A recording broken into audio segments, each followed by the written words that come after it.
ඉතින් මේ තියෙන අපේ 16 වෙනි ක්වෙස්චන් එක. ඉතින් මේකෙදි අපිට කියලා තියෙන්නේ කලවිල කනිෂ්ඨ විද්‍යාලයේ සිසුන්ගේ වාර විභාගවල ලකුණු පොත්වල ගබඩා කරලා තියෙනවලු. ඉතින් මේවා නැවත පරීක්ෂා කරන්න ඕන කරදරකාරී වගේම වැඩි කාලයක් ගත වෙනවා කියලා තියෙනවා. ඉතින් මේකට විසඳුමක් විදිහට පාසලේ ප්‍රින්සිපල් තීරණය කරලා තියෙනවලු කම්පියුටර් සොෆ්ට්වෙයාර් එකක් හදන්න. ඉතින් මේ සොෆ්ට්වෙයාර් එකේ අදාළ ඩේටාබේස් එක ඩිසයින් කරන්න කියලා තමයි අපිට කියලා තියෙන්නේ. ඉතින් අපිට මුලින්ම කියනවා exam mark db කියන ඩේටාබේස් එක ක්‍රියේට් කරගන්න කියලා. අපි ඩේටාබේස් එක ක්‍රියේට් කරගමු.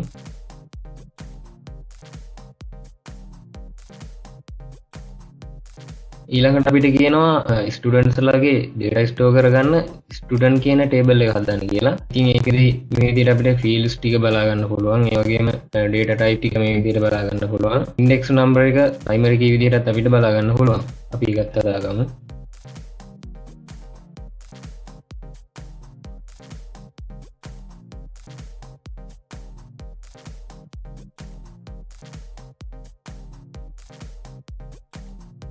ඉතින් මේ ස්කෝලේ 11 වසරේ පන්ති දෙකක් තියෙනවලු. ඉතින් පන්ති වල තොරතුරු ගබඩා කරන්න ඉතින් අපිට කියනවා ක්ලාස් කියන ටේබල් එක හදන්න කියලා. ඉතින් අපි ඒක හදමු. ක්ලාස් ID එක ප්‍රයිමරි කී විදිහටත් සහ ඒක ඔටෝ ඉන්ක්‍රිමන්ට් විදිහටත් තියන්න කියලා තියෙනවා. ඒ වගේම තව ක්ලාස් නේම් කියලා ෆීල්ඩ් එකකුත් තියෙනවා. අපි ඒකත් හදාගෙන බලමු.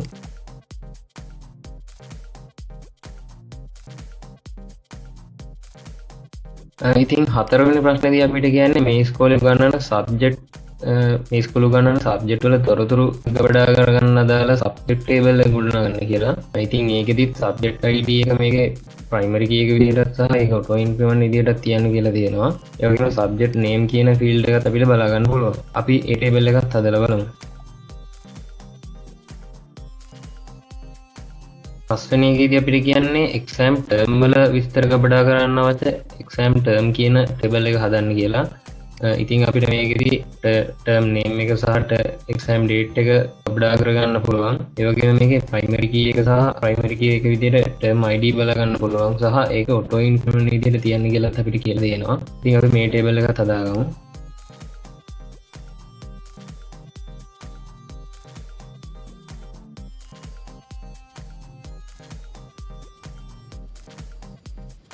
ඉතින් අපිට හදන්න කියලා තිබ්බ ටේබල් හතරම අපි හදාගෙන ඉවරයි.